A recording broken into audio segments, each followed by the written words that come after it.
All right, let's get going. Yeah. I remember that finally. All right, so so today's going to be a lot about reading our reports and things like that. But to get started, let's, we'll hand this out when we get to it. All right, let's go to our agenda. So, review agenda. Basically, we have a visit from the Association of School Principals. We are planning to meet with a few school board members. We're organizing them to come next time. But then we have this this 25-page memo that Jen prepared, and we'll talk. That'll be the main topic of today after the principal. So, just ask one question? Yes, go ahead, Representative Damon. Thank you. I was just wondering how we're determining what school board members we're hearing from, or who is determining that. So a couple were suggested to us from the School Board Association, and then a couple have sort of written to us on their own. And so I want to call the second group. The first group, I told the School Board Association, okay, bring a couple. And then the second group, I have to call them and see if I think, they would have something to add. So, I mean, because presumably we could be, flooded with a lot of this stuff, right? So. Right, and clearly we're not going to hear from all the school boards throughout the state, but I would ask that we look for representation of different size districts and also cooperative, not cooperative, single town SAUs or single school district SAUs and multiple, so we get a sort of a broad picture. So I think the ones that the School Board Association has suggested are specifically from a place that broke up, right? So that was the point was they were used to be in a bigger SAU and now they're not, right? And they deliberately did that. So that was the main point of talking to them. But yes, again, I would welcome people to email us, right? Now that we're online and people are watching, I would welcome them to send us their thoughts, but we really can't, spend, I'm sure we could have days and days of, hundreds of people. So, all right, that's that. Other questions, others, comments on the agenda? No, we're all set with that. All right, is Bridie Bellemare, if I'm pronouncing that correctly, here? Good. Am I pronouncing that right? Okay.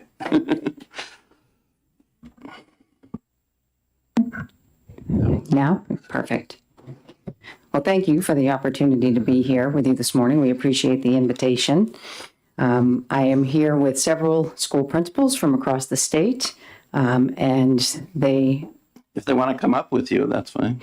They each have a speaking role, okay. May I introduce them after I speak? Is that suitable? Sure. Excellent. Yeah. Excellent. So we're playing about a half an hour or something? Yes. Okay, great. A tight half hour. We'll stay within or under, we promise. Great. Thank you. Well, again, thank you for the opportunity to be here. My name is Bridie Bellemare. I'm the Executive Director of the New Hampshire Association of School Principals. Our organization proudly advocates for the personal and professional interests of over 550 principals and assistant principals across the state. With nearly 3 decades of experience in education and school leadership, I have seen the landscape of our schools evolve dramatically. These changes have reshaped the roles and responsibilities of building principals, yet our commitment remains unwavering. We are dedicated leaders responsible for the well-being and success of every student and educator, as well as ensuring the safety of our school environments each day. I have brought several New Hampshire school principals with me today so you can hear directly from those who carry out the many diverse responsibilities required of them each day.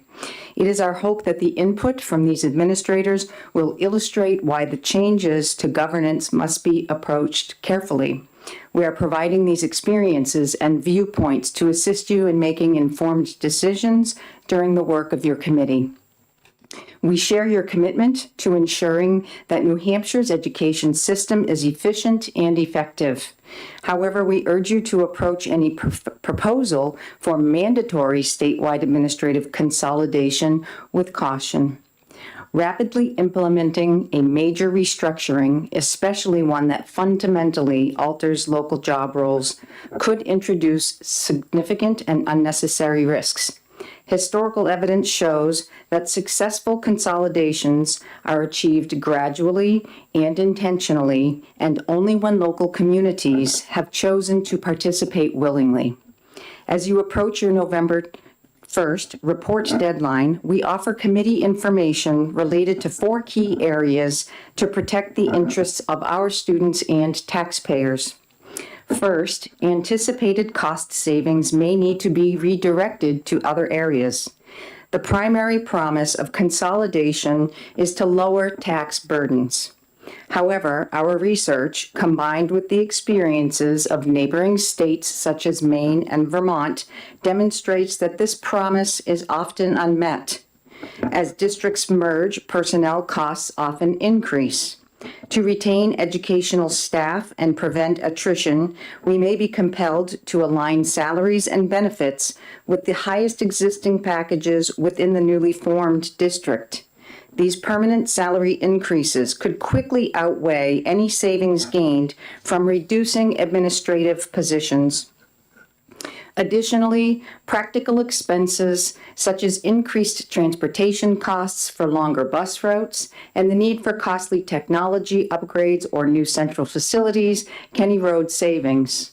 For instance, after Vermont underwent forced consolidation, studies revealed no significant reduction in overall spending or local tax rates, as the anticipated savings were consumed by rising personnel costs. We must thoroughly evaluate the true long-term costs of this proposal rather than relying on initial theoretical savings. The best available research indicates no clear evidence that simply merging administrative offices, or SAUs, positively impacts student academic performance. Some evidence suggests that actually drastic changes can lead to chaos. Students and staff in small towns often endure short-term disruptions that can hinder academic progress. Our focus should remain on teaching and learning rather than imposing forced mass reorganizations. Moreover, we are concerned that this plan could place additional burden on New Hampshire's school leaders. The proposal suggests granting principals more autonomy, but this effectively shifts complex district legal and budgetary responsibilities onto individual school principals. School principals are stretched thin, to say the least. Their primary role as instructional coaches involves helping teachers enhance classroom practices, yet they often find themselves consumed by urgent administrative tasks, facility management, and discipline. If we transfer specialized district responsibilities onto building principals, they will have no time left to continue to coach teachers and improve pedagogical practice. This shift guarantees that principals must prioritize crisis management over instructional improvement, leading to burnout and talent loss in our state. Research shows that when principals are task overburdened, attrition rates arise, which in turn elevates teacher turnover and negatively impacts student achievement. Should consolidation occur, it is important to not overlook the need for specialized training and associated legal risks. Professional roles cannot be interchanged without special consideration. School boards, superintendents, and principals have distinctly different responsibilities that require unique training and expertise. A superintendent operates as a systems-level CEO, concentrating on finance and broad policy. In contrast, a principal is trained as a building-level instructional coach and manager, while school board members serve as community-minded volunteers focused on governance.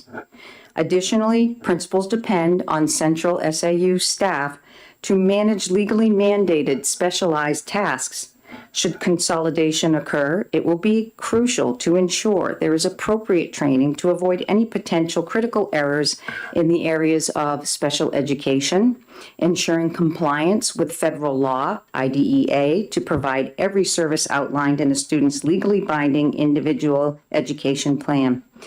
Privacy issues, navigating complex federal laws such as FERPA regarding student records and HIPAA regarding staff health records, particularly during union negotiation and grievances. So you're just reading a statement, so I'd rather that this be a little bit interactive, okay? So you can send us the statement and Sure. I can read it, all right? But for example, you said CEOs, the superintendent is the CEO and runs the whole thing, et cetera. But if you look in the law, the superintendent's in charge of curriculum, discipline, meeting with parents, all kinds of stuff. Wouldn't that be more of a local function? Superintendents are, in fact, connected to everything, right? Their hands touch every aspect of the systems in any district. That is accurate. And having said that, there are a lot of federal mandates that take a lot of their time. That is less of oversight of a building level principal. The building level principal really is responsible for implementing and leading those curricular decisions that may be universally identified at the systems level. Okay. Other questions? Yes, Representative Dry. Thank you. Thank you for taking my question. There's a nice long list of the superintendent or the SAU responsibilities. Is there a similar list in statute for principals? There is, yes. I'd be happy to find that and share it with the group. Okay. Okay. Yeah. Yes, Representative Lamb. Thank you. Do you believe that the list that's in the statutes is complete for the responsibilities of the principals, or do you believe? I would like to know if there's anything that you believe is the responsibility of the principal that's not included in that list, or anything that's in that list that is not actually the responsibility of the principal. That would clearly be a follow-up, but that would be very helpful. Sure. Thank you for your question. And again, I would be ill-advised if I speak on behalf of all principals in the state, although I do represent them.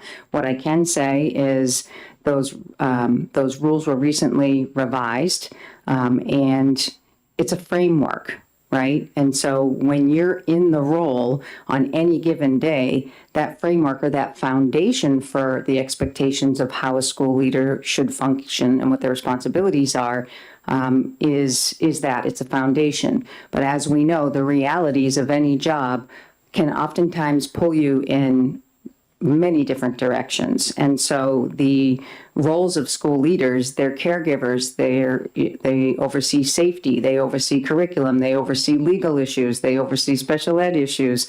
And on any given day, they might not be able to address any of those because one incident, one situation, whether it's with a parent need, a child need, a school crisis situation, could take them away from all those other obligations and responsibilities, and they have to prioritize things in the moment.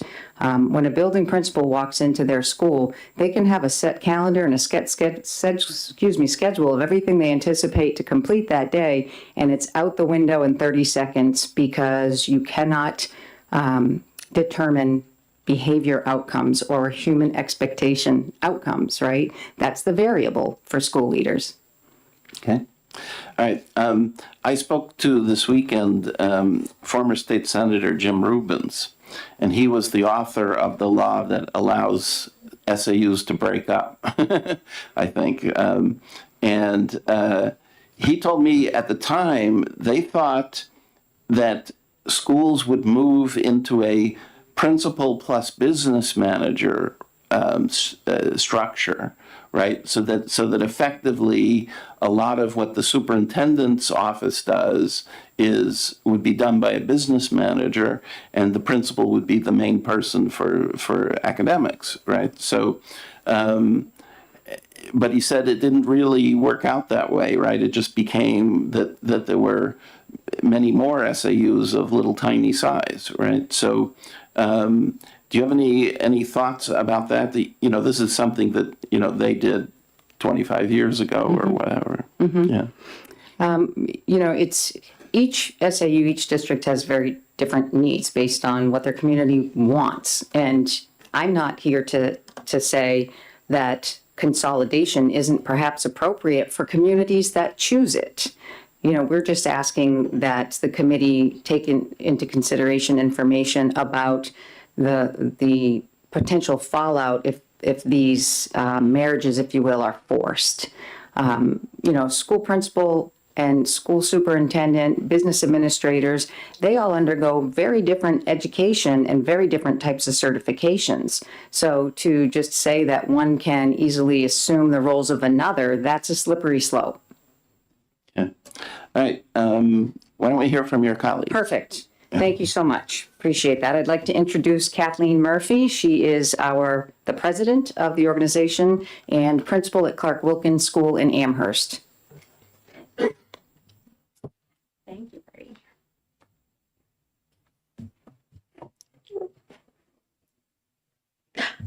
Good morning, everyone. Thank you for having us here. My name is Kathleen Murphy, and I am the very proud principal of Clark Wilkins Elementary School in Amherst. My school community serves 685 children between the grades of preschool and grade 4. I have the great joy of working with 120 staff members, ranging from classroom educators to IT professionals, student support paraprofessionals, special education teachers, and custodians. I am honored to be a community leader, working in partnership with the over 1,000 parents and caregivers to help our students learn and grow each day. In addition to this role, I am the president of our state principal association, representing nearly our active 550 members who work daily on behalf of the children in our state. These principals are not always able to leave their buildings to provide their perspectives and insights to committees such as this one, as a single day outside of the school building means one less day that we are able to positively impact the lives of the students in our role of school principal. I myself started my morning outside on the car line today and then made my way here to Concord. Research has shown that an effective school principal is second only to an effective teacher as having the greatest impact on student learning and achievement. Principals lead their buildings, setting the tone for positive school climate and culture. They attract and retain high-quality educators by providing an exceptional environment for them to do their best work, coaching, and supporting them. Each day, I have the opportunity to spend time in classrooms and work with teachers on mastering their craft to provide students with the best teaching and learning experiences. For example, just this past Friday, I spent a good portion of my morning in my 8 first grade classrooms. I spent a good portion of my morning in my 8 first grade classrooms and our reading intervention space. I supported our teachers in implementing phonemic awareness lessons, observed and provided feedback to a teacher instructing students in letter naming and letter formation, and was able to reflect upon the instructional practices these teachers use to help ensure that the students in my school were on target for acquiring their early literacy skills. During that same time, I also assisted a student with a peer conflict in the classroom and supported another child who was feeling overwhelmed and chose to exit the classroom environment. These moments are not interruptions to my work. They are my work. They are examples of why principals must remain focused on instructional leadership and the well-being of students and staff. The proposal to shift more responsibilities onto the role of the school principal is significantly concerning. I believe that this could have a negative impact on the ability for principals to do the important work we need them to be able to do in buildings. When principals are asked to take on one more thing, it means that the most important things, the conditions for student learning and teacher growth, can be compromised. Principals' plates are already full. We are responsible for the safety and security of our schools, the supervision and evaluation of our staff, the academic success of our students, coordination of family and community partnerships, and the stewardship of resources. Each of these roles is essential, and they require focus and balance. Expanding the role of the principal beyond what research has shown to be impactful will only reduce our effectiveness and could ultimately harm our outcomes that we're working very hard to achieve. Thank you for your time and consideration of my input. All right, we'll start with Representative Damon and then Representative Dry. Thank you. Thank you for being here to help us. Could you perhaps speak to, for yourself or maybe broader, how many hours a week do you work? Give or take. Sure. I would say between 60 and 70 hours a week. So it would be reasonable to conclude that if additional responsibilities were added to your workload, you either would not be able to do some things you do now, as you were indicating in your remarks, or you would have a work schedule that is not sustainable. It would prove to be incredibly challenging. An example of that, in this upcoming week, I have evening events planned for my community. I begin my day at 6:50, start the car line at 7:30. Buses don't finish running until 4, and then I often have that time after school when students and staff are not there to catch up on the work I need to do during the school day with a quiet and focused environment. Thank you, and thank you for working in public education. Go ahead. Representative Dry. Thank you for taking my question. Of course.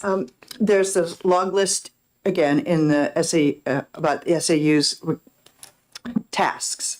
And we went through that last week and looked at it, and some of them, I think, while not being something we would add to you, are things that you are already doing, but perhaps are in this list rather than in the list of things that principals do. Have you had a chance to look at this list, and do you feel like there are some things in here that are kind of repetitive with what you do? I think there are things that have shared responsibilities that the SAU will need to seek principal feedback on. I could give examples like it is budget preparation season right now for our school board. So there are shared responsibilities for that I have that I'll collect information for, provide to my business administrator, have meetings on, and prepare for the board to review. It is not exclusive to just one of us to have that responsibility. So I think just on this number you gave us that you're doing a fantastic job, right? Because you have 300 more students than my local school, and maybe 10 more staff, something like, if you see what I mean. So you are being much more efficient than we are. Let me ask you, what kind of help do you have? Do you have one or more assistant principals? Thank you. It's a great question. I have 2 physical school buildings. So I have one building that's pre-K and K with about 160 of our learners. And then 1st through 4th grade, it's about a half mile away from each other. I'm the principal of both of those physical buildings. And I have one assistant principal at each of those buildings. So your school board could easily decide to make a principal for each one and that kind of thing, right? Yeah, we're considered in the state as one school. So they could, but right now we're on record as one school, Clark Wilkins. I see. I mean, my SAU has 2 superintendents, 2 co-superintendents, right? So even though you're one school, you could have 2 principals. All right, good. But my point is, your example seems to me to be very efficient, and you and your school board, I think, should be complimented. So,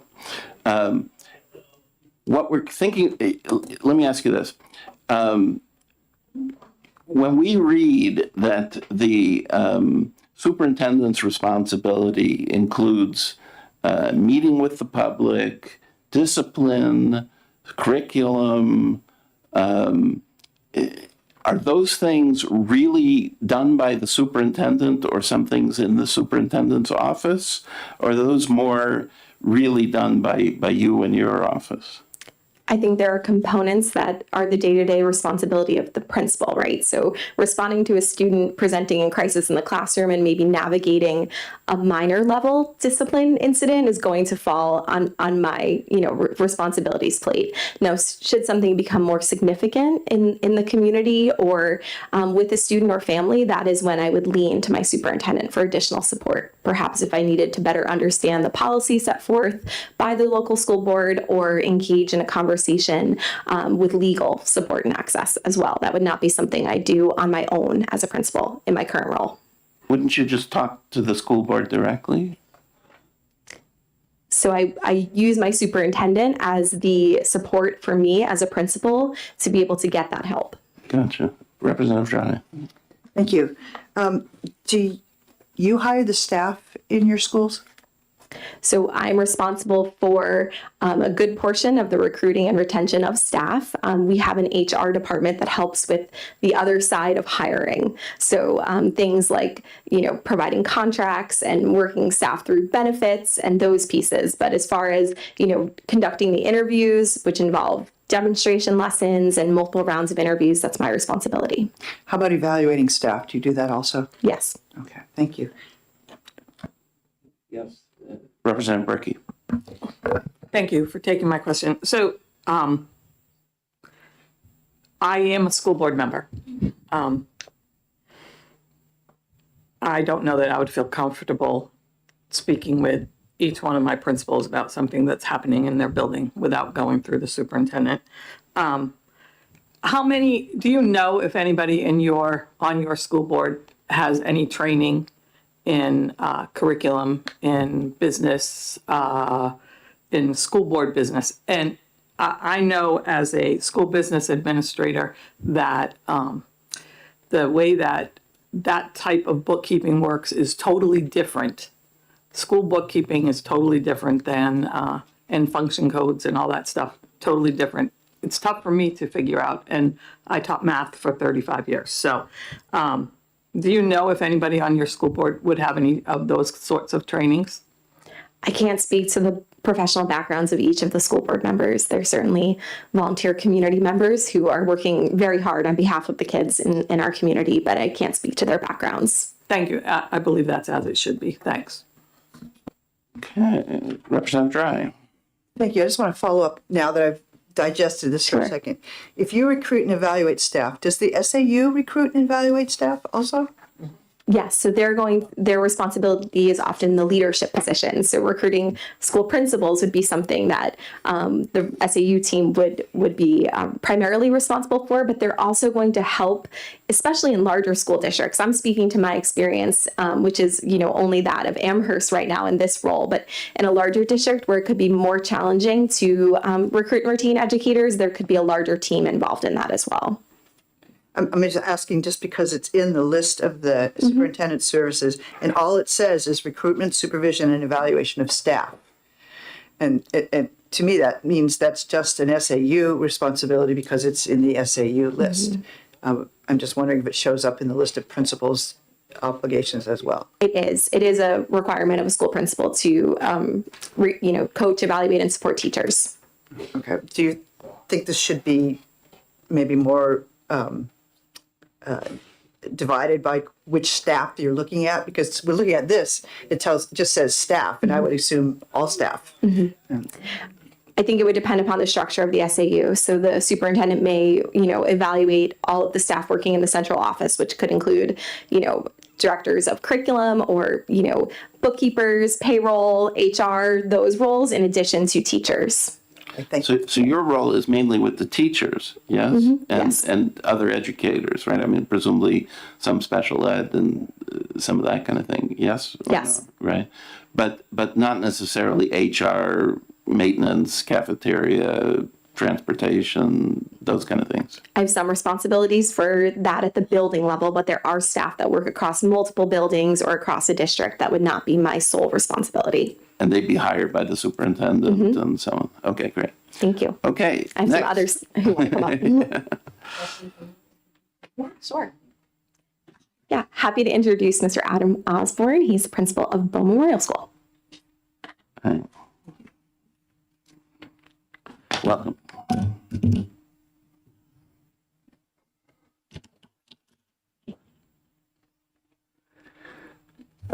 Good morning, everyone, and thank you for having us here.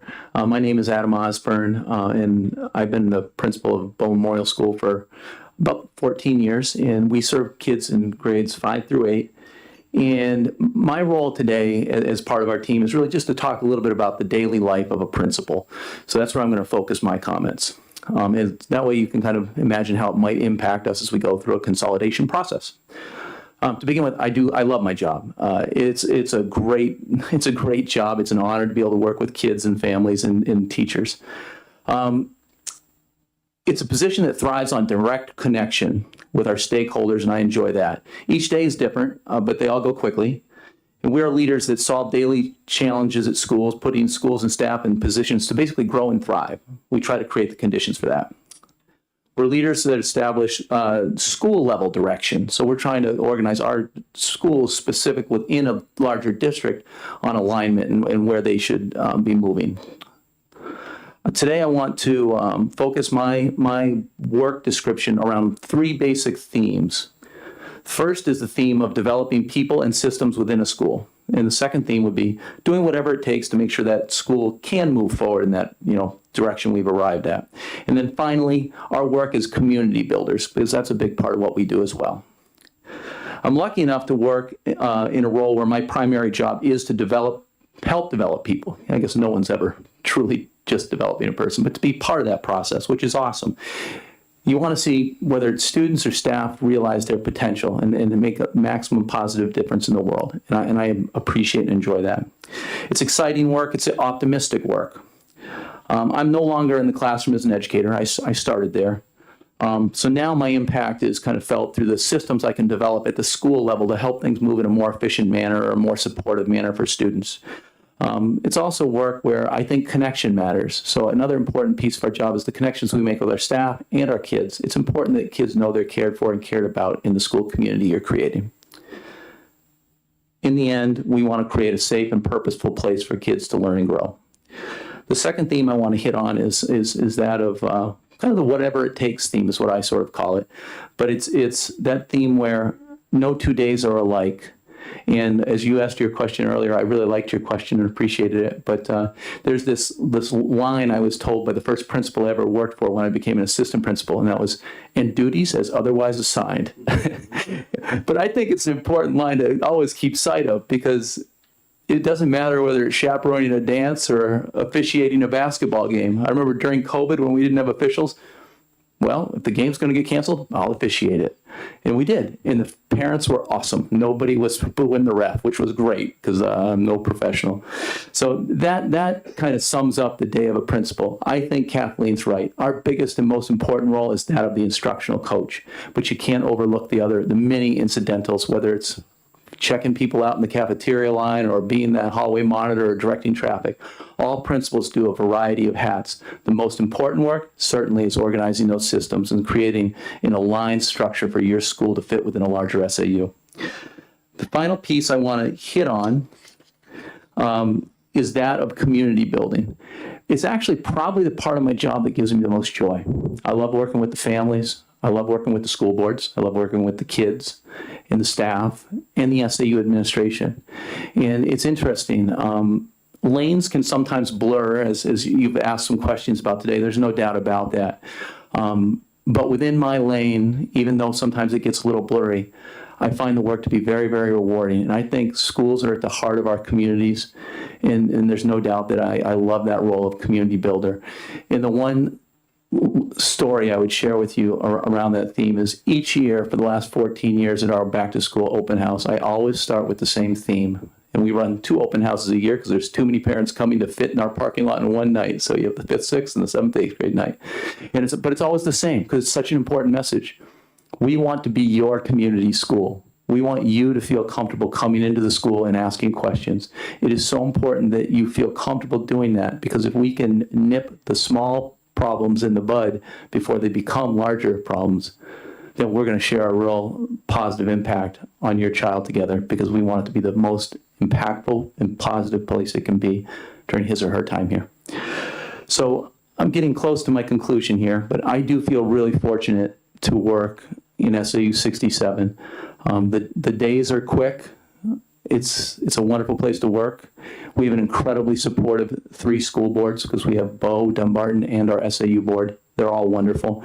We have a super supportive SAU administration and staff, and I appreciate all of them because they enable me to do the work that I do each day to try and run the Bow Memorial School and take care of all the responsibilities associated with it. So hopefully this has been a little bit helpful in kind of crafting a perspective on what a daily life and the role of a principal looks like. So thank you for listening. Thanks. Tell me the raw numbers. How many kids, how many employees in your... Right now, we're approximately 520 students. We can vacillate up or down by 20 depending on the year, but 520 is a very good ballpark for this year. Last year it was 540. And employees? We have approximately 40 certified teachers. Okay. That would include special ed and your OTs and your PTs and people you might not traditionally. Each one would have an assistant, right? And I'm sorry? each teacher has an assistant. And No, not in our building or district. No, we've seen numbers of assistants decline pretty precipitously over the last, I'd say, decade anyway, as it's just become a much more competitive job market. This year we have approximately 15 assistants, approximately, because we have one that's a general ed that's not lumped into that. Special ed assistants, I'd say 15. And more, they're becoming specifically like one-on-one assistants when a child has profound needs. okay, so you're not sure the total number of employees in the building, or? I couldn't give you an exact number, but I'd say when you boil in the kitchen staff and all the secretaries and the custodians, we're up around 70. Look, when we put together a potluck lunch, it's for 70. That's a good way to think of it. Yeah. Okay, good. Are you, so, I think of Bow as one of the, top school districts probably in the state in terms of quality, I guess. Are you happy with, but we see that the state from these like what is it called? The nation scorecard stuff, that the test scores in New Hampshire, it's like 50% can do English at grade level and 40% can do math at grade level. I assume yours would be way higher. But are you happy with student performance in general? I mean, is it something that in your experience is going okay, not so good? What do you think? I think that's a great question. I don't think you should ever be satisfied with school performance or student performance. Like, I think we should always aspire to more and better. And I do think we're fortunate in our town because we are above state averages on the SAS test at each level, which is great. I am satisfied with the direction we're going, if that makes sense, because if you take COVID as a place where scores fell, and I'm looking not so much at the NAEP test results, which I think you're referring to. I'm really looking at SAS test results because NAEP is only a small, I'm selected randomly for NAEP again this year in Bow, as I think Lori is, and you'll hear from her in a little bit as well. So every other year you randomly get selected for NAEP, and it works out to be about 50% of your kids. And it's not a test that means a lot to them. Like, you do your best to hype it, but there's no continuity in who is necessarily taking NAEP. There's no intrinsic meaning to, other than telling the kids, do your best, like really work at it. The motivation isn't necessarily there. Whereas when you build around SAS, and SAS can be a little bit of a battle to try to get kids motivated to do it, but they see the importance because they do it every year from grades 3 through 8. And I'm pretty pleased with the direction we're going because COVID was a low point for everybody. It just was. But since that time, we've done a ton of work around alignment, and specifically alignment across the district, because it's really important what and you'll hear from Lauren in a minute, what she's doing at the elementary school, and that I'm continuing that work at the middle school. And one of the great things I just hope we don't lose in whatever the consolidation plan is that district level kind of longitudinal alignment, because it's really important to giving students a whole free background where they're not going to have gaps in their learning. Okay. Is SAS a national test, or is it a New Hampshire only thing? I'm not sure if it's used beyond New Hampshire. It is our state assessment. So SAS is it's what every 3rd through 8th grader takes across the state, but I'm not sure if it's used in other states. Okay, and this NA, whatever it's called, NA, yeah, the other test is a completely separate test. You take it on a different day, et cetera. Yeah, and not all your students, a portion. Only a portion? Yeah. Randomly, or? Yes, they give you the list. You here are your, if I have 160 kids in the 8th grade, here are the 75 kids or 80 kids we want. Yeah. Gotcha. So it's just sort of a sampling Yeah, kind of yeah. thing. All right. Other questions for Mr. Osborne? No? Thank you very much. Thank you. I'd now like to introduce Steve Patterson from Kearsarge Middle School. Thank you again.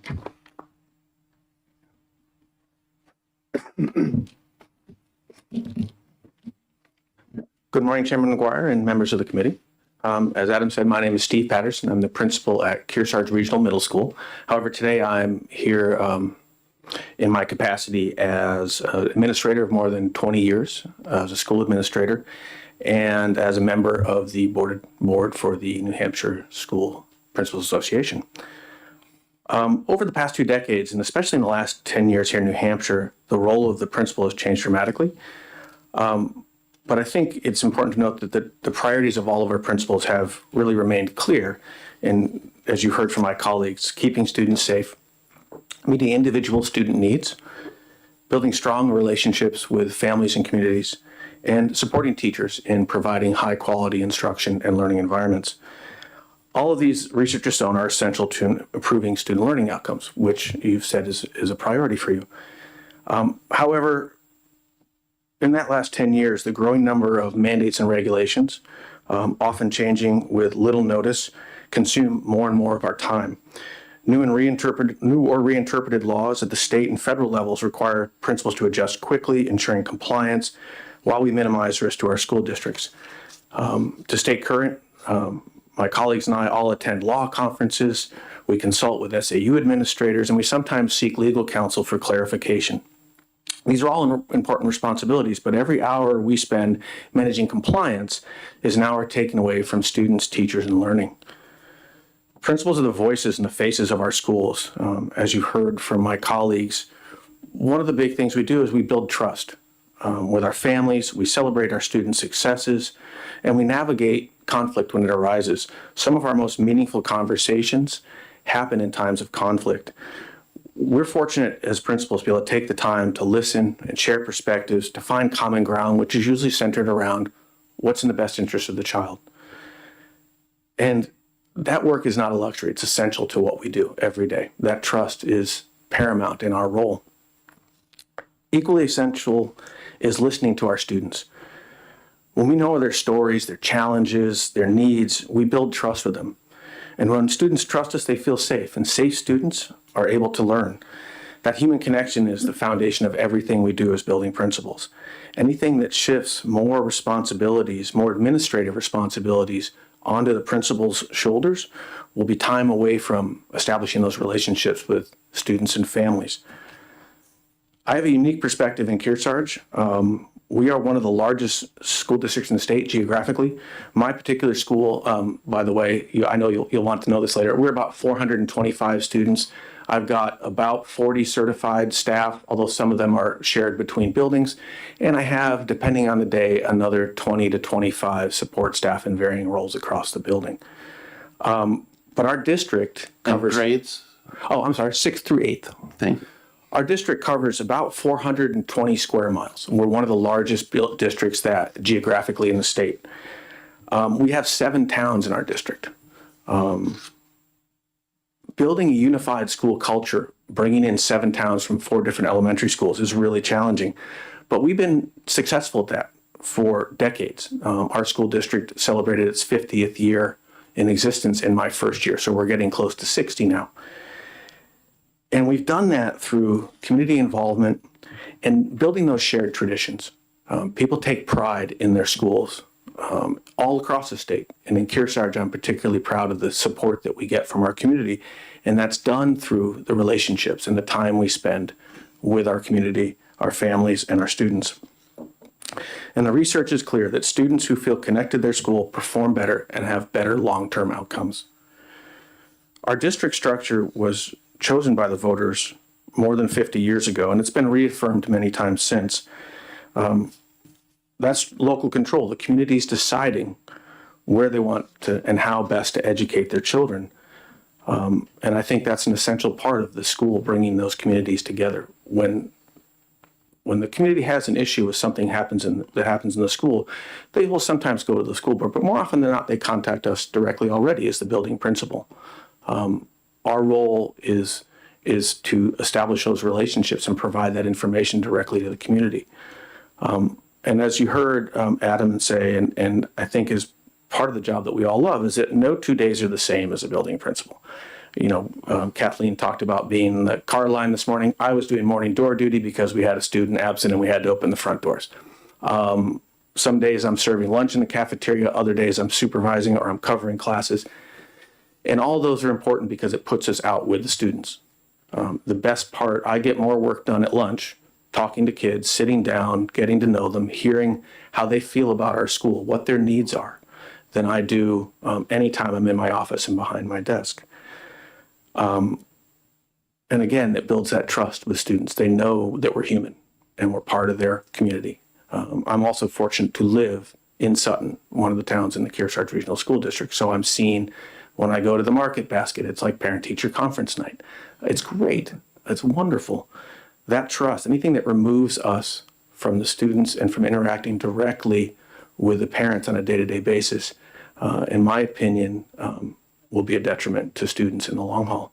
So I appreciate the time. I appreciate your commitment to finding efficiencies in schools. I think all principals would agree with that, and to improving student outcomes. And thank you very much for your time today. So tell me about the school board SAU structure that you have. Sure, we have a 9-member school board. Our 7 towns, 2 of them have 2 representatives on the board. We also have a municipal budget committee in Kearsarge, which I don't know the number of people on that because they only see them once or twice a year for budget season. Luckily, I'm done with my budget presentations for the year. And then we have an SAU administration that I honestly, so our superintendent, this is his 2nd year, and I worked with our former superintendent for 8 years prior to that. And when the new superintendent was hired, I pulled him aside and I said, John, I need to have a close relationship with you. I will be on the phone with you every day. And I said, how's that going to work for you? And he said, good, you know, and we do. I talk to someone at the SAU level at minimum twice a day. It might be HR. Maybe I've got a teacher who's applying for FMLA leave, and I need someone who's skilled and knowledgeable in the laws that affect that. And I'll kick that up to HR. Or I'm navigating a Title IX issue, and I need to lean on my assistant superintendent, who's our district Title IX coordinator, to make sure that I don't run afoul of the law, or a special ed director, or the superintendent. Depends on the issue. But I think all of us, especially in the smaller districts, have that very close working relationship with the superintendent. And honestly, I rely on it heavily. Does your SAU have more districts or not? No, we are one district. Even though we have 7 towns, we just have the one Okay, board. Gotcha. And I assume there's one high school? We have one regional high school also. So a total of 6 schools? They would say 7 because we have a preschool. Even though they're attached to elementary schools, they operate kind of distinctly within the structure of the district. Gotcha. So 7 towns, 7 schools. It's easy to remember that way. Okay, very good. Committee. Questions? Yes, Representative Dry and then Representative Damon. Thank you. Thanks for taking my question. In writing the Plainfield town history, I did the education chapter, and I found that the superintendent's visit was ominous to the schools in the early days of that, because that was a person who was kind of, way up there. What relationship do you find with SAU superintendents with schools and teachers and parents? That's a great question. I think, of course, it varies in the superintendent and where their priorities lie. I would say with our current superintendent and with the previous superintendent, they like to be in the schools. They like to be walking the halls when they can. They attend many of the community events, which is where you typically see them. Our current superintendent came from out of state and went through the steps to get his CDL so that he's actually driven the school bus to take kids on field trips to sporting events, because bus drivers are like hen's teeth. We're in a long, we have students who are on the bus now for an hour. And it's too long, but we had to consolidate routes because we don't have drivers. And even then, if we have one driver who calls out at the last minute, we're scrambling to notify parents that you might have to drive your kids to school today. And there's not much. I don't have a CDL, and nor do I want one. But that's a responsibility that the district takes on for us. Representative Damon. Thank you. Thank you for being here. And I should acknowledge I represent Springfield, so part of the Kearsarge district. Pleasure to meet you. I'm interested in a little more perspective on your observation about new or reinterpreted laws over the last decade or two. I agree that both on federal and a state level, we have added complication, presumably with good intention, but that might not be the outcome. So could you just talk a little bit more about the changes in workload related to any part of that? Sure. One thing that comes to mind is Title IX legislation. Title IX deals with gender issues across schools and equality. In my 10 years, and I can only speak to 10 years in New Hampshire. I was not in New Hampshire prior to that. But the guidance we got from the federal government has changed 3 times. And each time we have to then pivot, make sure that we're going to the classes and the conferences we need to make sure that we're compliant with that. I would agree with, I think the laws that are coming to us are all well intended, just to put that out there. I think sometimes the practice is where the challenge is, right? Implementing those laws at the building level. The cell phone ban is a great example. It's a great law. My school is very fortunate that the only thing we had to change in our practices within the school was that the phones had to be turned off in the lockers. Everything else we had already put in place just after COVID because it was a challenge. Some of the bigger schools and my colleagues from high schools, and we were talking at the summer conferences that we were at together, were really struggling to implement that. And there was a lot, high school kids are a different breed, and I work in a middle school I'm happy in middle schools.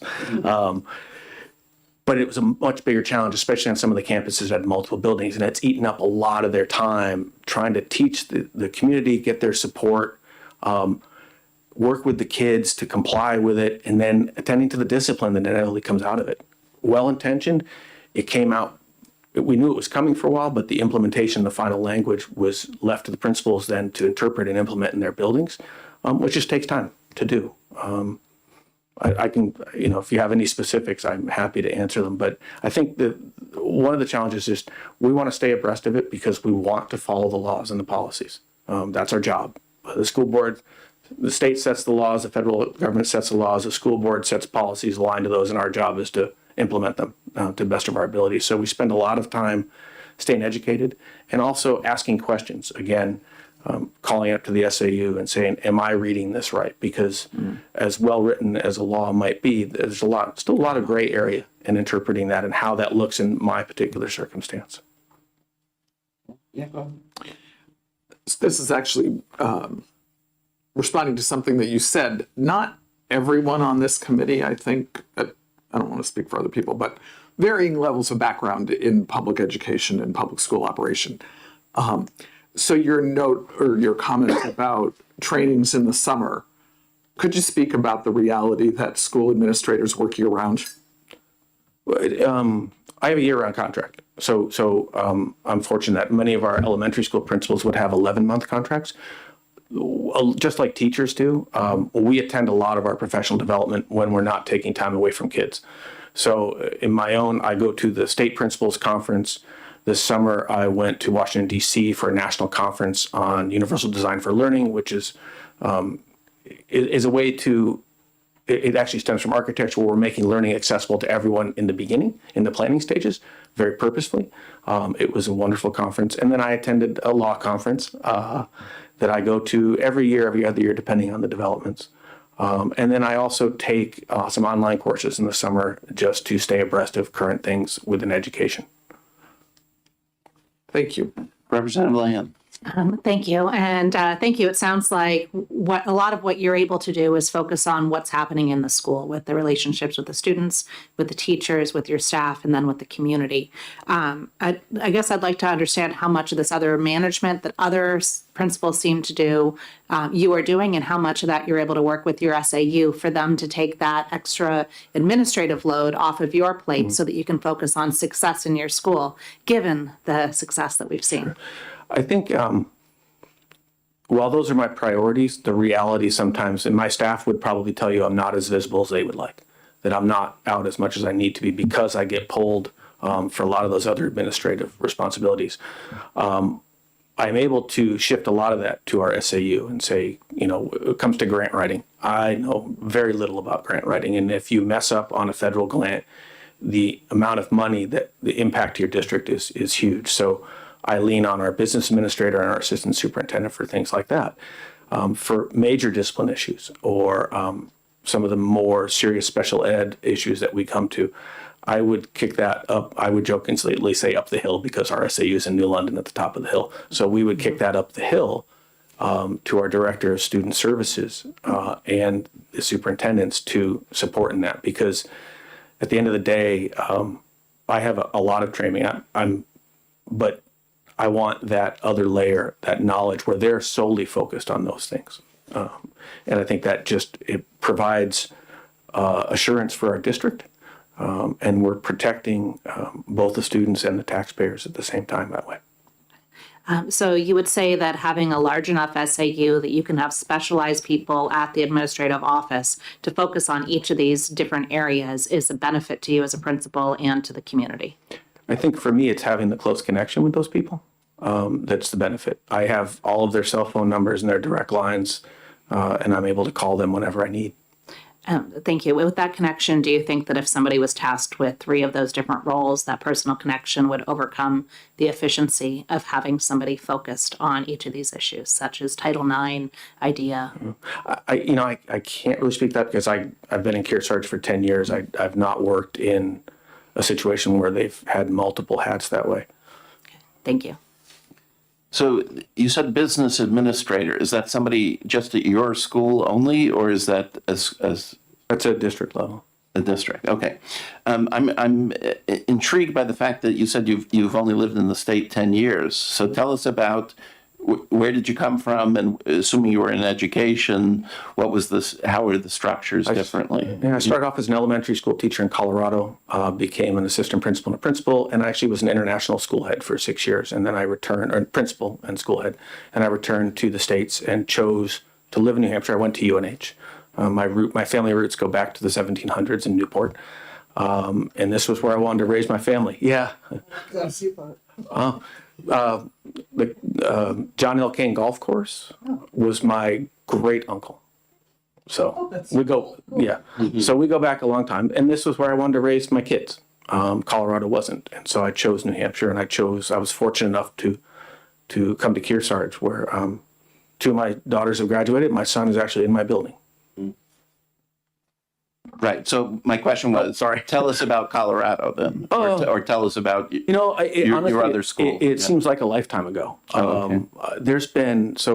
I started just after Columbine in Colorado. So school safety was a big focus of principals. And it seems like, it does seem like a lifetime. I was much younger. And the focus, I spent more time in classrooms. I spent more time with students, with teachers, being the instructional leader. Over the years, there have been more and more responsibilities that take us away from that. As an international school head, I did not have the same level of administrative role outside the compliance, I guess is what I would say, compliance with a lot of the federal. We were accredited in the U.S. through the Western Association of Schools and Colleges, and we're we're certified through international organizations, but the level of compliance that we had to manage on a day-to-day basis was not the same. And I was actually, when I came back to New Hampshire, it was, I was kind of taken aback by that level of compliance that we now deal with as principals. Mm-hmm. Now, when you said internationally, was it in another country? Or? Yeah, I lived in Cambodia for 6 years. Gotcha. It was an American-based school, so we had our curriculum was based on American standards, but we were internationally certified through the International Baccalaureate and the Western Association of Schools and Colleges. I see. And did the students, were they from We had foreign workers kind of thing? Or we had 33 different countries represented from our student body and about 17 on our staff. About half of our student population were Cambodian from our host country, and then we had students from all over the world. Interesting. Okay. Representative Land. Thank you. And this background of coming from an opportunity for you to teach the way that, or you to lead the teaching in the way that you think is appropriate, to coming back with the compliance issues with the federal and state, how much of an impact would you say that the federal compliance has on the day-to-day, and how much on the state as far as the burden? I think it'd be hard to put a number on. I think it's just part of the environment we're in, so we don't really separate it out in our minds. We know what we have to do, and we try to follow the laws as best we can. I would be hard pressed to put a percentage of my time on it, but it is something that we're aware of and we navigate every day.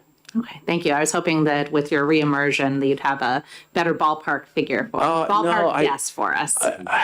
I think, as my colleagues have said, our job varies day to day, and it depends on the issues that arise.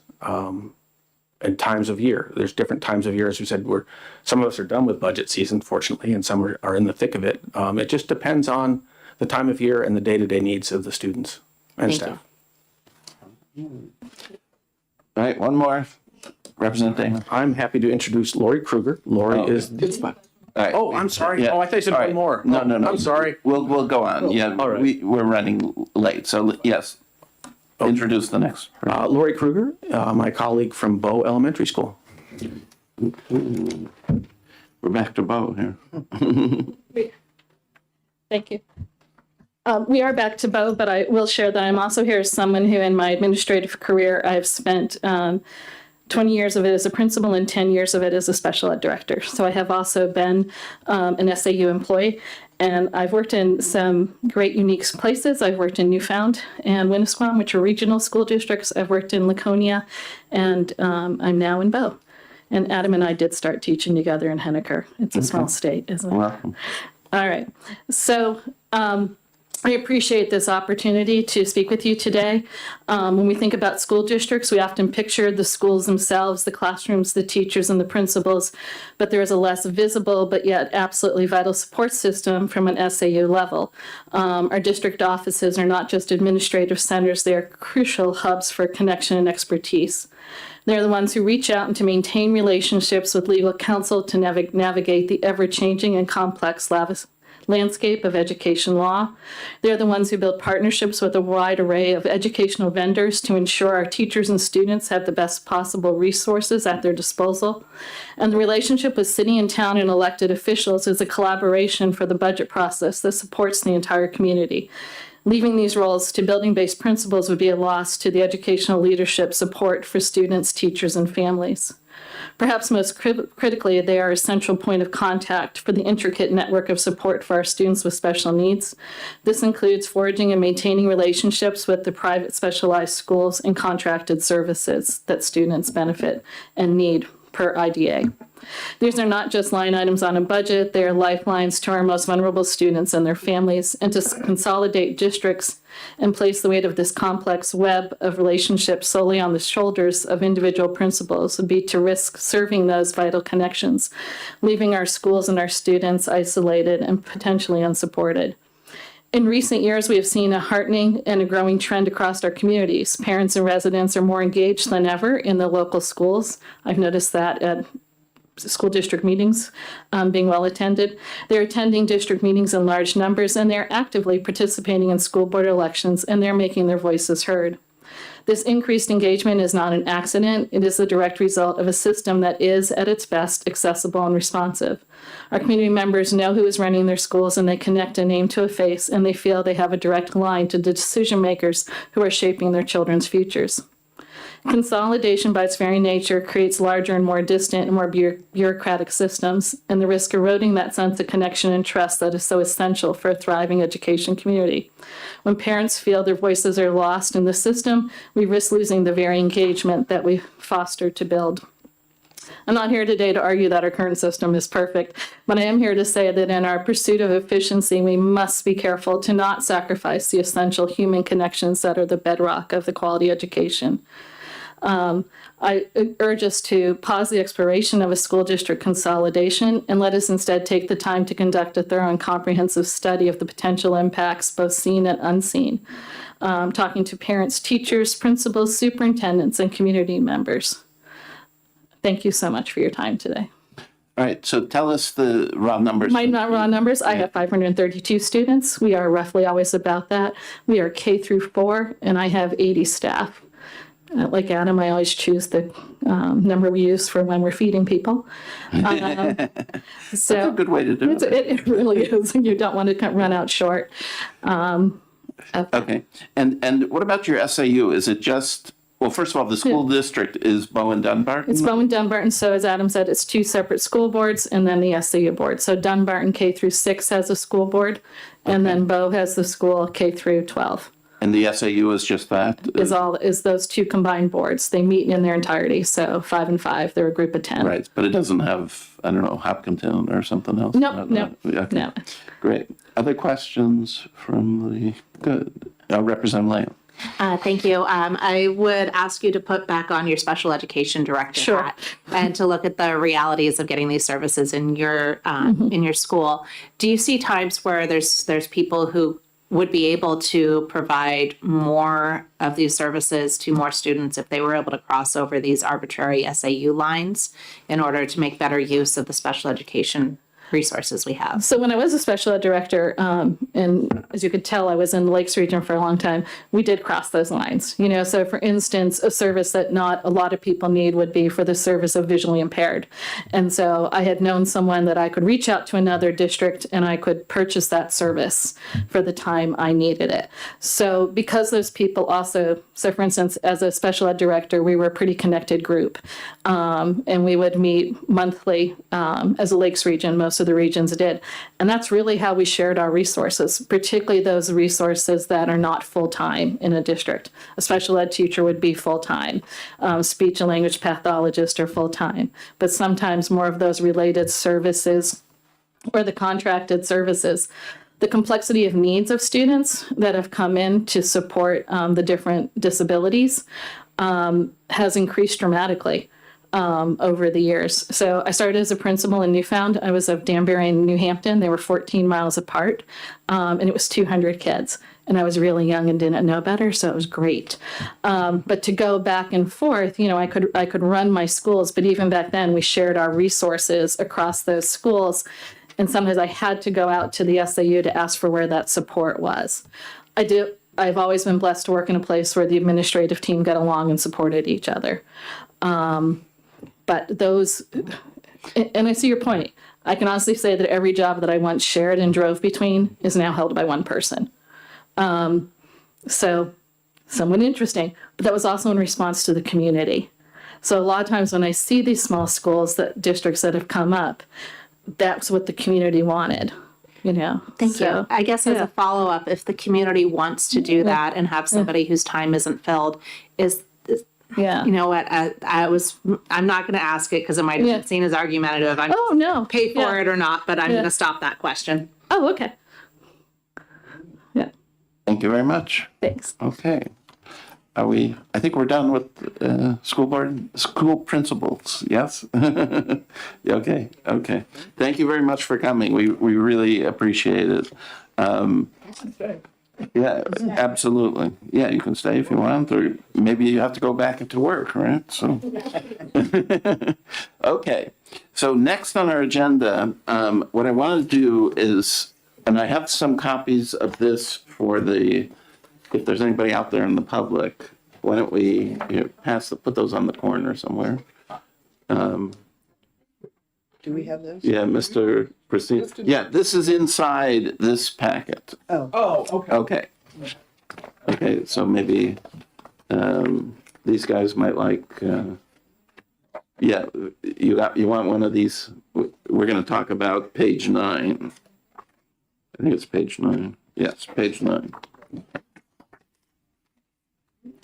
So since Jen's not here, I'm going to present this. Okay. And is Representative Bricky coming back?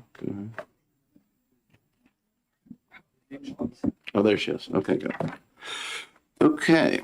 What page are you looking at? So just first of all, the whole packet. So I asked Jen to do some studying on other states and how are they organize their school structures. And she found a list that had for each state its administrative costs. And it had two administrative costs locally and administrative costs at the state level. Okay. And so, as a chart, all right? So we looked through that list and we picked 3 other states that have low administrative costs in both areas, right? So New Hampshire has high administrative costs across the board. But so we picked 3 other states for study that have have low administrative costs, both at the local level and at the state level. And then we wanted to see what other characteristics do they have, how are they doing it, et cetera. And so the 3 states I picked were Arizona, Florida, and Utah. And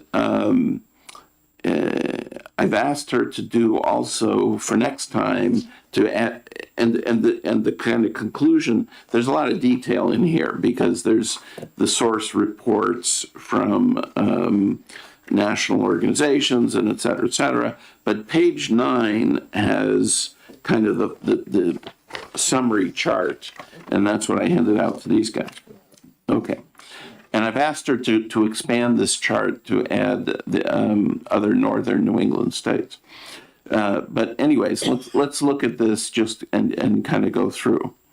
So the first thing to notice, I guess, is that as far as these NAEP scores, right, they're all very flat. And I handed out, or did I hand out? Maybe I didn't hand this out, yeah. There's a 1 page, no, not that. I have, This one? yes, that one. Yeah. The ones with the pluses and the circles, right?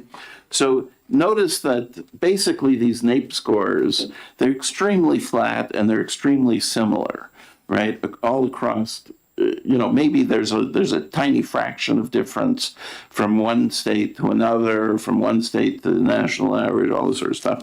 But it's really, it doesn't seem to be super significant either way.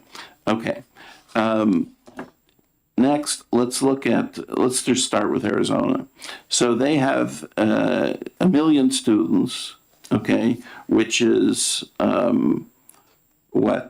significantly, maybe 7 times New Hampshire, right? They have roughly the same number, a few more school districts than we do, but not much, right? So these are much bigger. So the number of pupils per school district is 5 times, okay? 5 times New Hampshire. And then they, let's see, where is it? Let me turn to the Arizona page, yeah. So, right. So that's it. They don't have sort of the SAU concept like we do. They basically have school districts, and the school district does everything. They have twice as many kids per class than we do. Okay. Oh, I'm sorry. No, I'm wrong. They have these 17 regional districts, right? They have 17 regionals, right? So that's the SAU type level, right? 17 for 222 school districts, okay? They have 23 kids per class. Their administrative expenses, $200 a kid compared to our $772 a kid. Total expenditures, $11,000 a kid compared to our $22,000.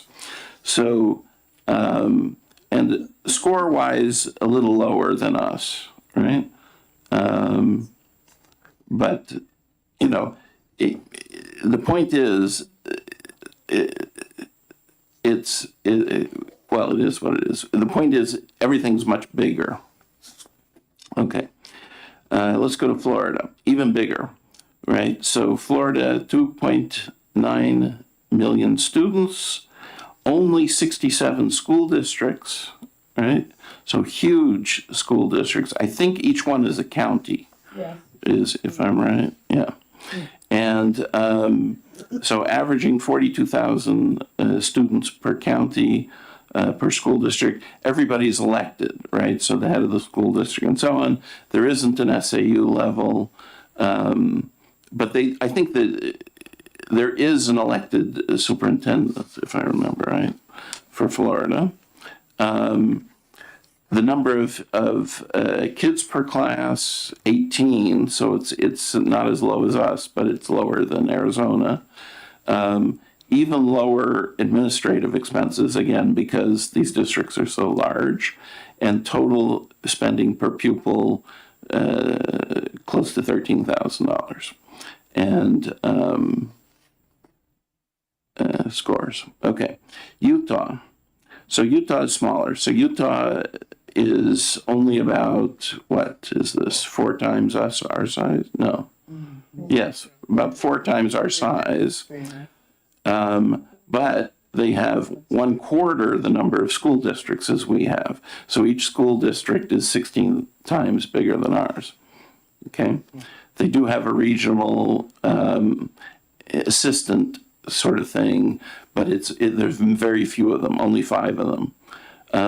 That's funny because I thought there was like Northeast, Northwest, Southeast, and Southwest. I'm not sure why it's 5 and not 4. Central? Maybe there's a central. I don't know. They have twice as many kids per class, more like Arizona.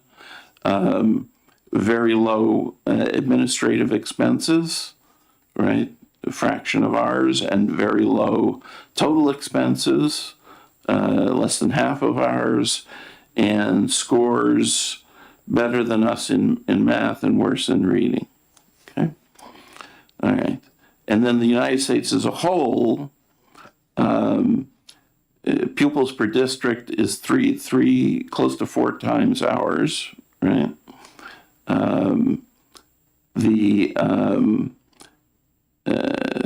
There's more kids per class, half the administrative expenses, and a third less, maybe? No, 1/4 less costs. So the point being, we are on the very high end of it on this administrative cost thing, because we have so many both school districts and SAUs by comparison, right? Most of these others have much larger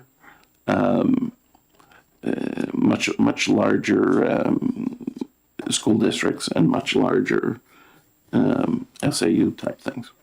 Okay, so that was the main thing here. So we're spending a lot of administrative money, and we're spending a lot of total money, and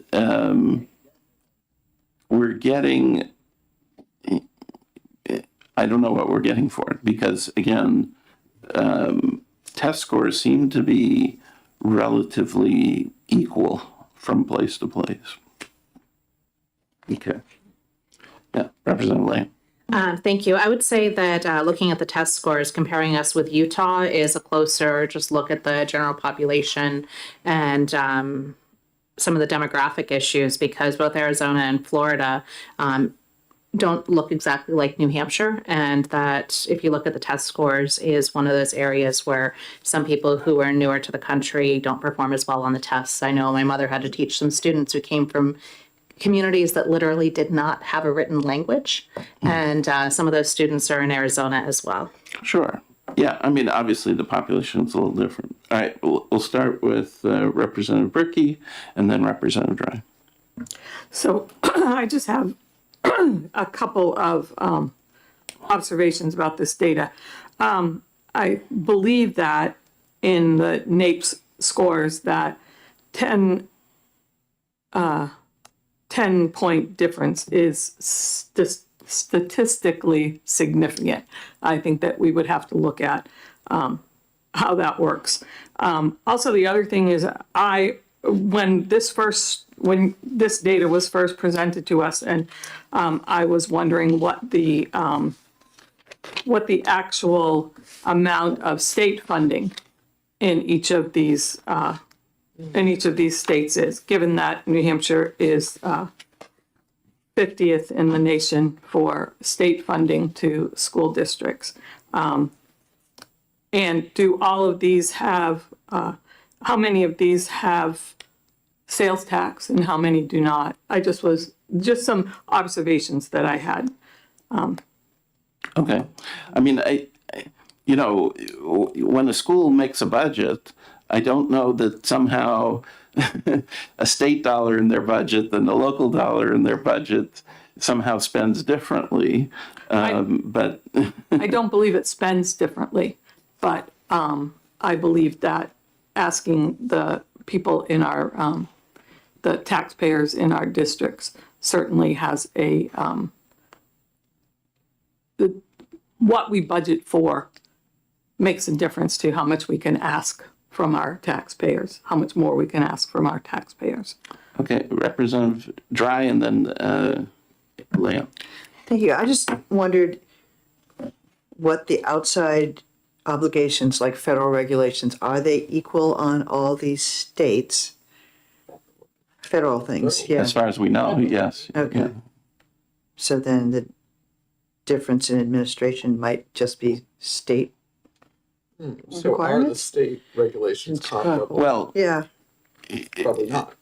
the point is maybe there's economies of scale, right? I mean, so when this is similar to the question Representative Leon asked earlier, right? Which is when I have somebody who specializes in doing federal grants, right? It's a little more efficient for that person to do that job than when they're doing federal grants and also bus contracts and, union negotiation and, whatever else, right? When you have very small SAUs or administrative, groupings, then each person working there has to put on multiple hats, and likely they're not quite as efficient at each one of those items as they would be if, they were just, doing test scores or something, you see what I mean? And so that's why these things where they have larger districts and larger SAUs, they presumably can be a little more efficient. All right, Representative Lamb. Thank you. I do think that the question about the state level of funding is pretty interesting, especially because when you have fewer districts and especially fewer regional districts, like the 5 in Utah compared to the 104 in New Hampshire and the 17 in Arizona compared to the 104 in New Hampshire, when you're making decisions about things like classroom size and you're doing this at the larger scale, you're less insulated from the decision to go ahead and vote for more just because you want to make sure that your child is in a school that is less than half of the size of some of these other states. And expecting the state to be accountable for local decisions to keep classrooms at 11.5 compared to the state maximums, I think is one of those areas where we need to look at, if this is a state responsibility, more should be shifted to the state or to higher level so that we're having a more efficient level so that we can better serve our students with more dedicated staff in the SAUs to specialize while allowing our principals to do what some of the principals from the larger schools really do, which is really dig in with the community, the students, and the staff to make sure that they're supporting them well in their role as building lead, as opposed to having to wear every single hat and work with perhaps an SAU that only covers one small school where there aren't enough heads to go around for every hat. Thank you. So I have several thoughts and observations. One, I don't think that the average pupil-teacher ratio necessarily represents class size. So you can and we do have classrooms that have 2 staff members. So it's not necessarily that there's only 11 children in a classroom. I think it's we need to be careful how we interpret that data. And broadly, how we look at all the data, and granted, this is the first look because we've just received this morning. I think this is a selected set of comparisons, and it would be helpful to have broader knowledge of states that have a similar number of students to New Hampshire, similar rural geography. Frankly, I don't only want to look at the states that have low administrative costs. I think it's very important to look at that. But we need to be comparing apples to apples. And so we also need to look at states in the middle and what's different in their structures. I don't disagree that there can be economies of scale. However, I also think we need to acknowledge the benefits of local management. I'm thinking about, for example, the Kearsarge School District, which I partially represent, and I also represent another cooperative 5-town school district. The idea of a larger SAU structure or whatever bigger administrative structure it is, figuring out the transportation for Kearsarge School District without knowing those local communities and roads, I can't even imagine how that works. Those roads are something else in the winter, and you really have to know the lay of the land quite literally. I find this informative, but not at all complete. And then a question, what is included, if anyone knows, in what's titled per pupil general administration expenditures? Is it apples to apples in that data, or do different states include different administrative expenditures in that category? So that's a good question, and I think likely the total per pupil expenditures column is pretty, I would assume that's pretty comprehensive, but you're right, and so probably you would want to click through on reference number 17 Which here. reminds me, can we get this as a link on a PDF so we can Yeah. click on the links easily? Yeah, I've asked her to put this on our website, right? So, Thank you. Send it to us? but yes, you can send it to. That would be helpful. Or I can send it. I think I have it. The point is that it's from this reference number 17 here, right? So, which actually, I don't know if she printed that one or not. Look in the back. So it may actually be in here.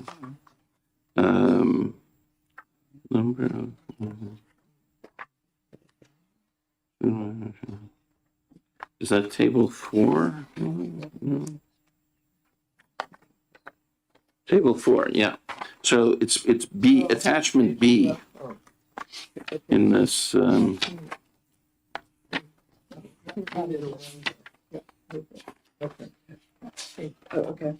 Right, it's this big table, looks like that.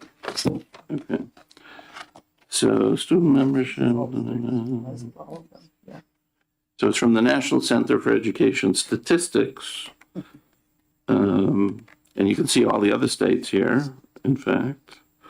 Yes, Representative Lamb? I actually dug perhaps a little more than is healthy into these statistics. There are so many different ways that they do recognize them and pull them from different states and how they report them, and then have those similar ones added together for the administration so that the way the different states report them would allow it to come up to the higher level. It was a very interesting exercise pulling out this information because there are vast amounts of data there. So is your conclusion that we can compare using this table state to state, or not really? Yes, I think that we can compare. We always need to have that recognition that something may not be fully recognized. But when you have, so one of the things that I used to do is I was an analyst covering different medical device companies in different markets. And as long as you don't view the results with a level of precision higher than the information going into it, then you're generally pretty good looking at some estimates of that data and then the estimates of the outcome. I wouldn't do this to the granular level of, oh, they're 1 or 2% different, they're 5% different. But when you see a larger trend, it should be indicative of the overall trend. While there may be some small parts that you could nitpick to be a little bit more perfect, this is good for overall trend analysis. Okay. All right. But yeah, so now you have the full country here in this particular table. So you could look through and say, what's Massachusetts like? What's Maine like, et cetera, if you want to do that. Right. Right. See, Maine looks very similar to New Hampshire, right? Vermont. I don't know. Vermont. So Vermont is lower in one column and higher in the other column. Yeah, Vermont is like no, not quite. They're the second highest, it looks like, after DC. Okay, so DC is the most expensive. Wow. Yeah. So, yeah, right. Administrative costs, operations and maintenance. Yeah. Interesting. Instruction. Okay. So they're spending in DC $31,000 a kid. So does that tell you should follow the federal government? So, you know, they can't run this. Not the federal government. Well, who pays for it though? Is it local? Do they have property tax and all that? They don't run. Well, they organize it. They make rules. All right. Well, anyways, so yeah. Okay.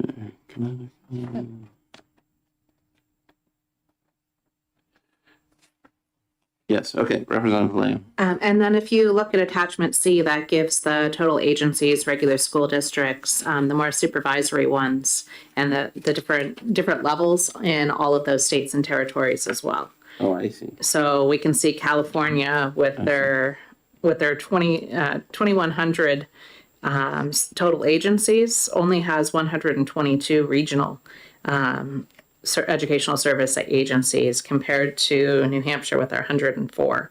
I do think that if we look at some of the other areas, we may want to look at things like counties in some of these larger states that have a similar number of students to New Hampshire, so we can see how there's only so many states that are as small as we are. So if we can look at government subdivisions within some of these other states to see where we can compare, I think that would be helpful.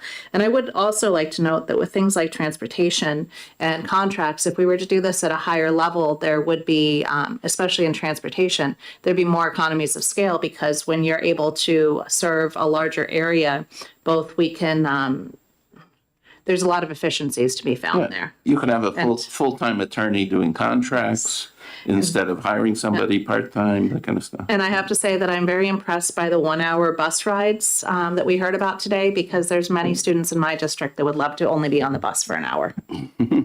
And we're 35 square miles. So are you saying your routes are too long? I'm saying the idea of trying to contract with a bus company in a smaller area like ours is not as efficient as having to cover the needs in different areas, because we are paying a significant amount for transportation in a very small geographic area. And we are not able to share our surplus with neighboring SAUs because we have separate contracts. I see. Yes, go ahead. Representative Damon. Representative Leon, can you clarify for me? I'm not understanding. She represents the town what of is- Derry. Yes, I realize that. Thank you. What is the surplus that you're not able to share? I don't understand.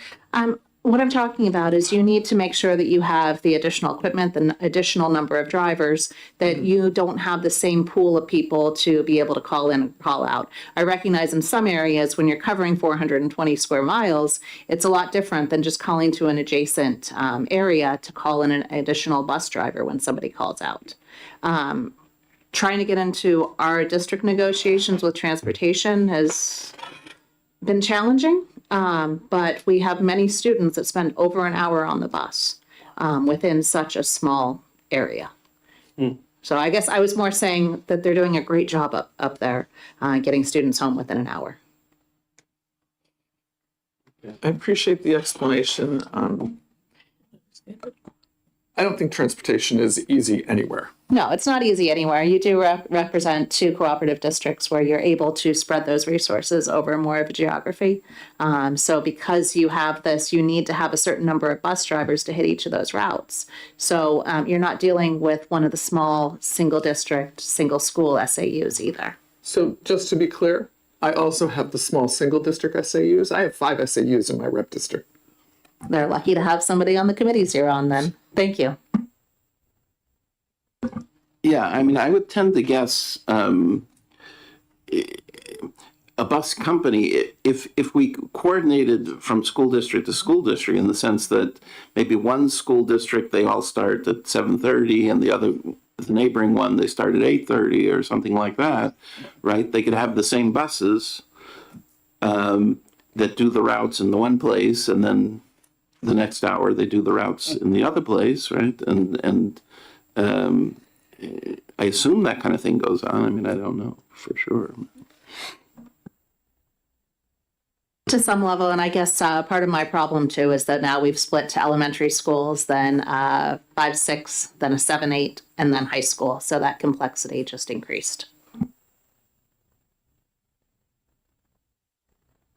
So we've talked about, yes, Representative Bricky? No. Okay, we've talked, so we've at least looked at the one with the pluses and the circles. We've looked at the one with the big one, but obviously you're gonna spend more time on that. Then there's this one, which is the same 4 states. And basically, so first of all, the conclusion I would get looking at, this one shows those test scores and spending. And all states spending over the period shown, which is 10 years, I guess, roughly 10 or 12 years, is up 58%, right? And inflation is up 35%. And personally, I think that part of the chart looks pretty normal, okay?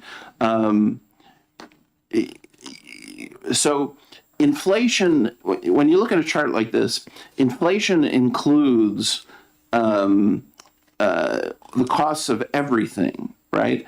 And so clearly the costs of cell phones or things that are automated don't go up as high as the cost of things that involve people, okay? Because the people are the most expensive thing and the automation is the cheaper thing. And so the reason that education costs in these charts is up 58% when inflation is up 35% is because education isn't automated, right?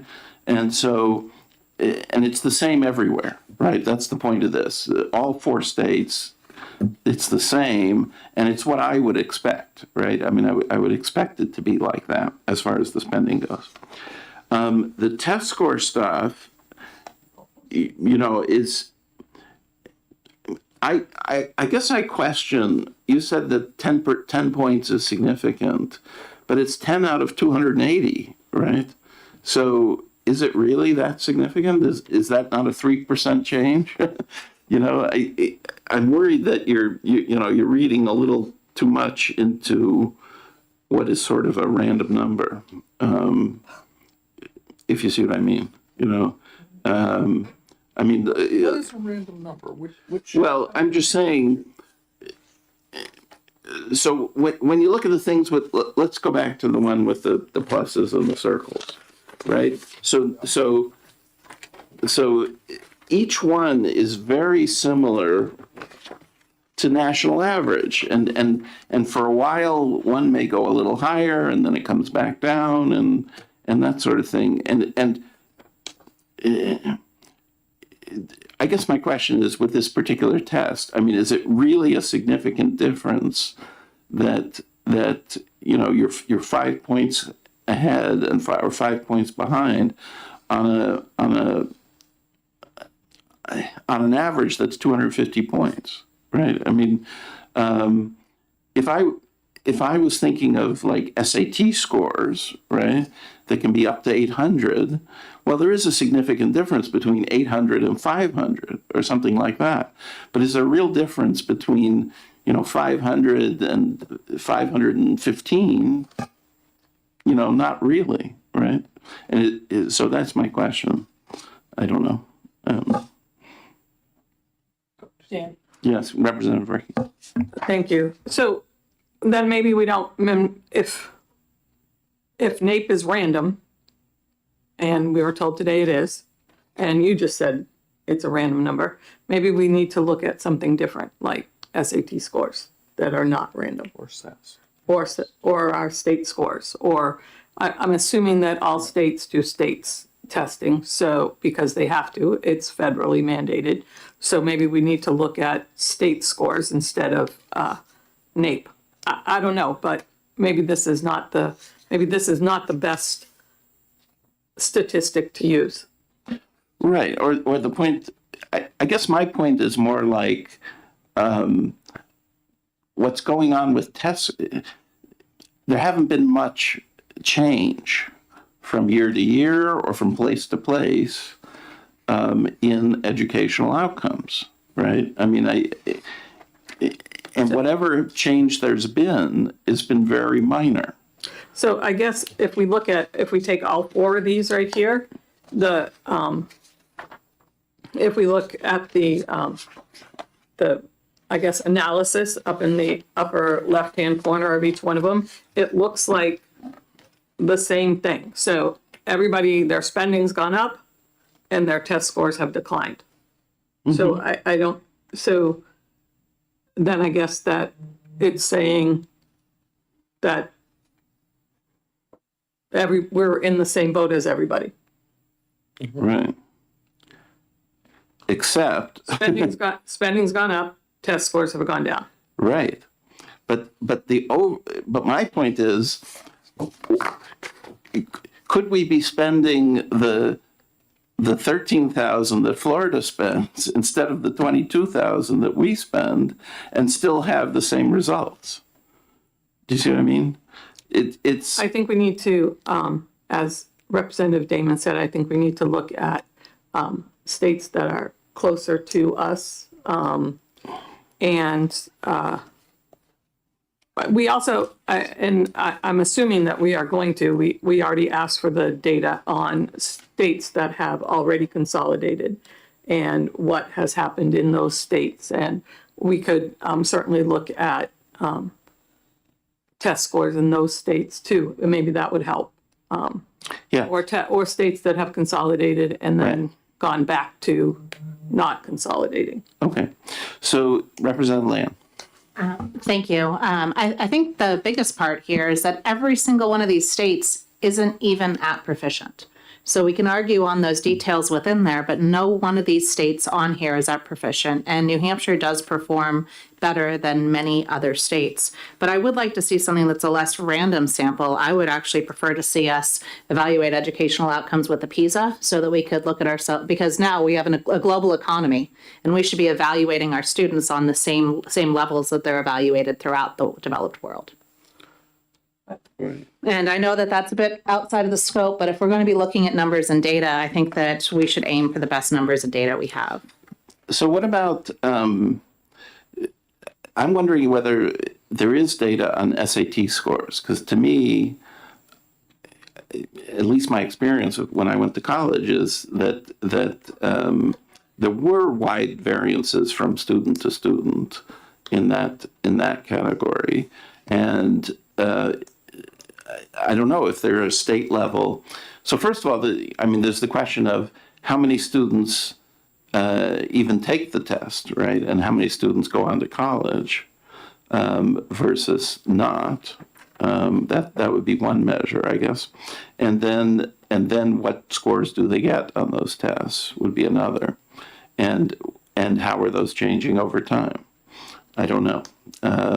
So we New Hampshire, we use the SAT as the 11th grade assessment test. Yeah, So that data exists. Okay. but not every state does I was that. just about to say, I don't know. Representative McGuire, Becky Wilson, who's in the audience, has some expertise on understanding these test results. Could we Okay. perhaps hear some remarks from her, All right. if she's willing? I appreciate that.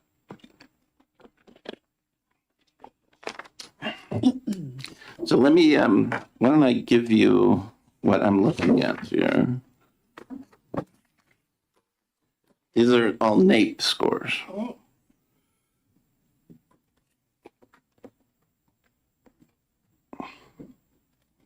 Okay, so tell us who you represent. Good morning. I'm Becky Wilson. I'm the Director of Governmental Relations for the New Hampshire School Boards Association. I'm not here today to testify specifically on assessment results, but prior to serving in this role, I was a special education director here in the state for about 20 years, and I've worked in the public system all of those years. So I will do my best to answer questions about required assessments in the state, what they're used for, the difference between local assessments, state assessments, national assessments. I can try to help you interpret some of these things, but. All right, so let's start with NAEP. Okay. Right? So is it the case that a NAEP of 260 versus 265 is somehow a big deal? Thank you for the question. I would suggest that if you want to use NAEP scores for any sort of decision making, that you spend a little time on the NAEP website, because there's entire pages of how to interpret the statistical results on the NAEP, how the NAEP scores are derived, why the NAEP scores on their website don't compare state to state, and the difference between, for example, I think you've been talking quite a bit about the state assessment, the New Hampshire SAS versus the NAEP. I think you heard earlier from perhaps it was Principal Osborne that the NAEP test is random. It is public and private schools across the nation. It is not just public schools. It's a random sampling of students. So you're not following a cohort of students over time to see if they are making growth. It is a random sampling that is meant to look at national trends in education in all different kinds of education environments. So I would suggest if you want to hang something on the nation's report card testing of the NAEP, that you spend a little bit of time perhaps diving into some of that website, because it will explain what the intention is of the NAEP, what it does measure, why certain scores may be statistically important while others are not, and what the threshold is for them to report things. And there's no causal effects that are interpreted as part of the NAEP. There's nothing that says this might be the reason why this scores such and such, or this might be the reason that this state is getting certain scores and not other states. They specifically state that that's not the case with the NAEP. Okay, so I'm hearing you say you don't think it's that great, right? Thank you for the question. I don't know that I would interpret it that way. I just think it would be important for the committee to match the right assessment with the questions that you are asking as to interpret those results. It's not that it's not useful in some manner. However, I think getting clear on the questions that you're asking and which assessments would produce the answers to help you inform that decision, I think that is maybe where the NAEP might not be the right match for the questions that I've heard this committee asking over the last several weeks. If you want to evaluate academics in New Hampshire, both over time, right? Are students today doing better or worse than students 10, 20 years ago, right? That's one question. And number two is, how are students today performing compared to students, maybe we should say of similar backgrounds, in other places around the country, right? We want to evaluate how good is New Hampshire's education, right? I mean, and so, so is SATs, is SAS, is whatever better than NAEP, or is NAEP pretty good for that? Or, that's my question. Thank you for the question, Representative. I think it would be important for this committee to agree on what is the definition of good.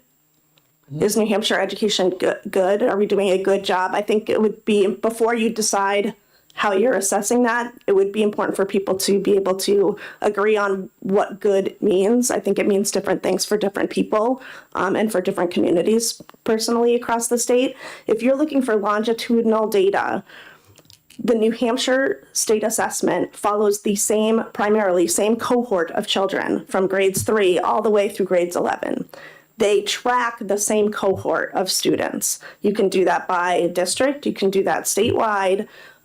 There are obviously students who move potentially in and out of that grade or across district lines, et cetera, but that cohort is reported on over time. So you could look at third graders this year and see where they are 5 years from now when they take the 8th grade assessment. That is the same cohort of students. So if you're looking at whether or not changes that are being made in education in the state are impacting students' scores, that would be one way to look at specifically some of the changes that have come from, the legislation currently, what impact that's having on scores over time. You also can go back and look at students perhaps who are taking the 10th grade assessment, which is actually given in the 11th grade because you're measuring 10th grade. So that's why it's given in the 11th grade. The state does use the SAT for that assessment, but it's measuring their 10th grade knowledge. They're just taking it in 11th grade. Right. But you could go all the way back and look at that quote unquote same cohort of students from 3rd grade and follow them pretty much all the way through and see if their scores have improved over time or in what ways they may have changed. The New Hampshire assessment would be the cleanest way to do that. Every state does have a state assessment. It's not all the same assessment as what we use here in the state, but you could certainly look again at states' cohorts of students over time and see what is the percentile of growth over time. Okay. Maybe not the score, but if they're making, 5% growth each year over time, are other states also making 5% of growth each year over time? So let's stick with SAT, because you said that's what's used in the 11th grade. Does every 11th grade student take the SAT? They have to use it as a state assessment. So yes, unless their parent opts them out of the state assessment, then they would not take Presumably it. very Or few. if there are students who potentially are on an alternative assessment plan as part of an individual education plan or something to that Sure. extent, but there's an alternative assessment for those students. So Okay. Students who attend public schools in New Hampshire for 10th grade, yes, they take the SAT as their And they've been doing that for a long time. many years. Okay, so we would be able to have over time those kind of scores. Okay. Does the SAT organization try to keep the academic level of the test the same year to year, meaning that a 700 in 2025 is the same level of academic achievement as a 700 in 2000? Thank you for the question. I would suggest that you go to somebody that is writing the SAT for that kind of question. I can't answer that specifically. Okay. But assuming that the state has chosen the SAT as that is the last assessment that students take here in the state, I think, people would potentially attribute the fact that they continue to choose that as the fact that it's a pretty reliable assessment for students' knowledge over time. Okay. Representative Leon. Thank you. I wanted to look into a little bit more of what you said about looking at the cohorts and their performance and using that to evaluate the impact of changes in legislation around the state laws. Do you think that that's powered for that, or do you think that those interpretations should use the same caution that you gave on using the KNAPP scores to imply causation? Thank you for the question, Representative Leon. The I-index and the data that is on the Department of Ed website, you can do all kinds of things with that data. I would suggest that potentially, I think it's happened in other committees, you could have somebody from the department come in and show you how you can use the data that exists around state assessments all the way down to the grade level in a particular school, a district level, school by school, grades across the state. There's loads of things that you can do with that data. I mean, my personal assessment is you would always want to interpret data that involves people and children with some level of flexibility in terms of drawing conclusions. However, if you're looking for trends across the states or pattern or what have you, the state assessment is the most probably reliable in terms of a long-term assessment that's been given in the state. It's been used for lots of different things, but the nice part is you are able to look at the same cohort of students to some extent. I mean, with some minor changes over time. Okay, and how would we be able to tease out the changes in legislation in those results, separate from all the other variables like local district implementation, the choices in curriculum, the focus on basics versus other sources of educational goals? How would we tease out those differences? Thank you for the question, Representative. I think you would need to really talk as a committee about what are your questions about the first, but no different than trying to use the NAEP. I mean, I think that is far more removed from what's happening at the state level here. You could certainly look at the patterns, and if you notice something that stands out to you in terms of a specific score or a certain district where the score or the percentage of growth is much higher than other districts, potentially look at what might have changed that year. I think there's lots of ways to use that data, and districts have spent a lot of time with the Department of Ed learning how to interpret that data and what the impact is on classroom instruction, looking at how to manipulate that data right down to the classroom level for educators to be able to adjust their instruction, looking across grade levels in terms of did every student in the fourth grade, miss this very particular question, or did a high percentage of our kids miss this question?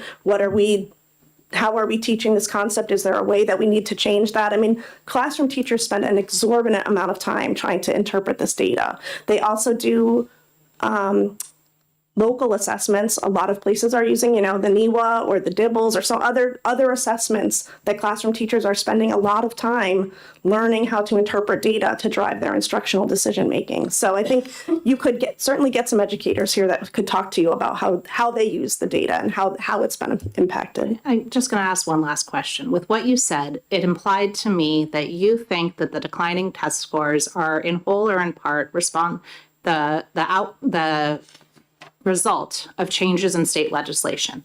Is that a fair characterization of what you implied or an unfair characterization of what you implied? Thank you for the question. I'm not sure that I implied that the state testing has decreased, or that the scores have gone down at all. I'm simply saying there are a lot of factors that go into state testing. And if you want to look at results over time, you would be able to see sort of some of the things that have happened in the timeline. People bring up COVID quite often in this committee and other education committees, that was a significant change in people's education experience at that time. So people have drawn the conclusion that that has impacted the scores, for example. If there's drastic changes that have happened over time in the education landscape across the state, you could probably plug those into a timeline and see if there's any correlation to any of the data that comes out at the state assessment level.